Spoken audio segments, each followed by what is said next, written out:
So tell me if this sounds familiar. You get paid on Friday. By Friday night, you half past broke. And by Sunday, you have to make $100 stretch. But somehow, some way, you make that $100 stretch to your next check. How about you keep that same energy for life? Today, we are going to talk about how to stop yourself from overspending and how to get your money up. This is Crystal with the Cash Compass.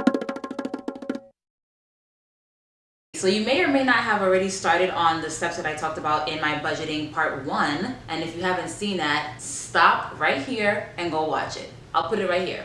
I'll put it somewhere up here. Just check it out. So you have all your accounts set up and everything is great, but how are we actually going to fix the problem, which is your money spending habits? The most problems that everybody has that lives paycheck to paycheck, because as I've said before, 78% of people do not have money at the end of the week. Some of them don't have it past Sunday, like I mentioned. If that intro spoke to your spirit, just go ahead and subscribe and like the video. I'm about to change your life. It's free. Just do it. Please and thank you. So how do you know if you're overspending? If that intro spoke to you, you're overspending. If you spend more money than you make, you're overspending. If your savings isn't growing, you guessed it, you're overspending. Your credit card's maxed out, your budget is never working. You have to stop this because you have a spending problem. There's absolutely no reason why your credit card is maxed out. There's absolutely no reason why you're broke past the weekend. You have to just have more self-control and more discipline. That's it. So let's actually tackle how to stop overspending. I'm going to provide some tips that will help build more discipline, and eventually you'll reach the point where you don't have to even think about doing these things because it's going to be second nature and you're going to be a budgeting pro. Alright, I have a lot of tips, but I do want to keep this video short, so I will try to breeze through them. If you have any questions, talk to me. This is a conversation, not just a lecture, so drop it in the comments, talk. I want to hear from you.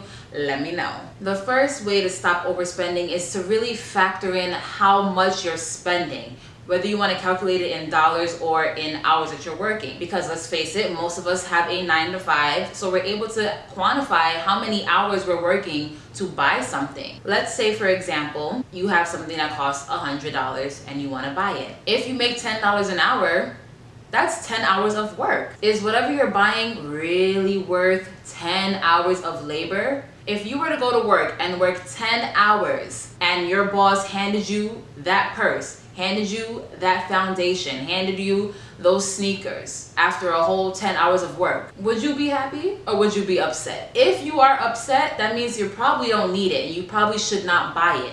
Quantify it in the hours that you are working. Do you think it's actually worth it? It's probably not. Another thing to think about is, even though the price tag may say $100, it's actually more than that. You have to calculate the value after taxes. So even though you make $10 an hour, technically, if you just do that simple math, it would take you 10 hours to buy that same $100 item. But you don't actually make $100 if you're working 10 hours because we have taxes. So to do the math, let's just assume that you are in a 25% tax bracket, just to keep it simple. That same $100 item would actually cost you $133 because you have to make $133, take off that 25% tax to get to that $100. So what now was 10 hours of work is actually 11 plus hours of work. You know what? I'm done. I ain't buying it. Thinking about it that way may be enough to stop you from buying whatever it is you're buying. Try walking away and seeing if you are still having it on your mind. A lot of times we just have that buy bug because we are in the moment and it looks good, it sounds good, the price seems right, so we want to go ahead and pull the trigger and purchase it. But at the same time, if you were to walk away and maybe come back a week later, all that excitement wouldn't be there anymore. So if you're in a position where you can walk away from it, which is always, walk away. You probably don't need it. And that time frame, it just depends on who you are. If you're still thinking about it after a week or maybe after a month, then maybe you could think about putting some money aside every single week to get whatever it is. But 9 times out of 10, you're not going to be thinking about it anymore. You have to have the ability to differentiate between a want and a need. And let's face it, if it ain't food, if it ain't clothes, and if it ain't water, you don't need it. And I can even argue, even if it is food, clothes, and water, you might not need it still. Okay? Do you need to go to a gourmet fancy restaurant for lunch? No. Typically, most things that we want to purchase is a want. And a lot of times we can actually substitute those wants for something cheaper, which is my next point. Substitute things. If you want coffee, don't go to Starbucks. Make the coffee at your house. And a lot of employers have coffee at the premises, so go ahead and bring your little creamer and get the coffee right there for the free. If it's free, it's me. A lot of times we just purchase the more expensive thing because it's comfortable and it's a convenience price that you're paying. So yes, Starbucks is convenient because you can just walk in there, they have amazing service, and everything is pretty much done immediately for you. But if you were to take the time to do it yourself, you would save so much money in the long run. So don't pay just because it's convenient. Really think about what your financial goals are and remind yourself that. Avoid leisure activities that will cost you a lot of money. This includes going to the mall just because, going to expensive restaurants, going to the club. Yes, you. Gambling. That one I don't get. You're basically throwing your money away. These activities are almost guaranteed to have you paying more money than you actually need to, so avoid them as much as you can. That does not mean that you can't have fun and you can't go out, but it does mean just be more conscious and more thoughtful of what you're doing and try to figure out a cheaper alternative that'll still give you the same amount of fun with half the cost. Prepare a list before you buy anything. I am not kidding, this really helps. I have a Target addiction and I'm okay, I walk in my truth. But what's helped me a lot is I write down lists before I get there. So I go straight to where I need to go and then I'm out of there. I don't browse through the aisles. You will always find something that you do not need, but you need, if you know what I'm saying. So make a list, stick to it, and get out of there. Unsubscribe from all those email newsletters. You really don't need to know that there's a sale in Macy's. They have a one-day sale every single day, okay? You'll be all right. Unsubscribe from those things because they are very tempting. Do not abuse your credit cards. I am going to have a video coming up very soon that's really going to break down your credit score and how to maximize your credit card so that you're getting the best benefits and you're building your credit. So make sure you subscribe so you can watch that video because it might save your life. But make sure you're not using your credit card because you have tapped out your real cash and now you're using that cash reserve. You are overspending. You cannot afford it. If you feel like you have to grab your credit card every single month, you have a problem.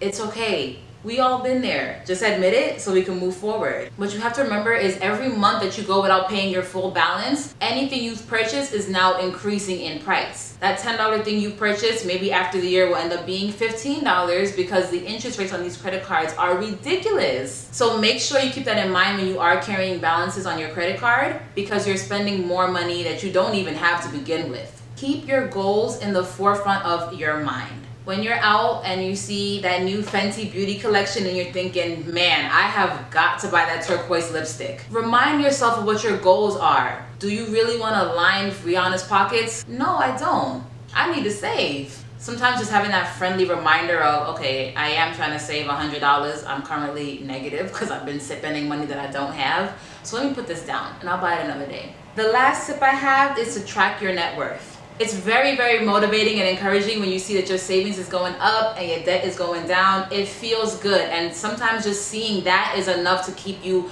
very hungry for getting more. You want to save some more. You want to pay down your debt. If you don't get started, you'll never get finished. Make sense? Don't be that person who is afraid to look at your budget in the face. If you have a spending problem, it will never get better if you pretend that it's not there.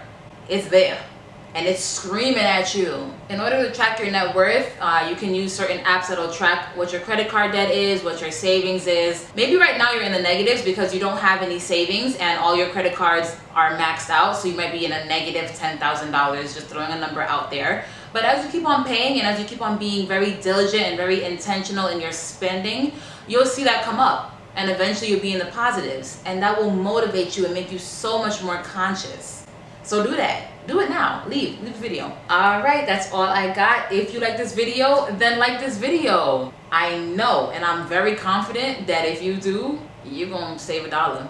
You'll save $1 today. I promise you. Money back guarantee. Please subscribe and share it with your mama, share it with your uncle, share it with your bestie. Everybody can benefit from this information, so please don't hoard the knowledge. Sharing is caring. Be on the lookout for my next video, and as always, keep your money up.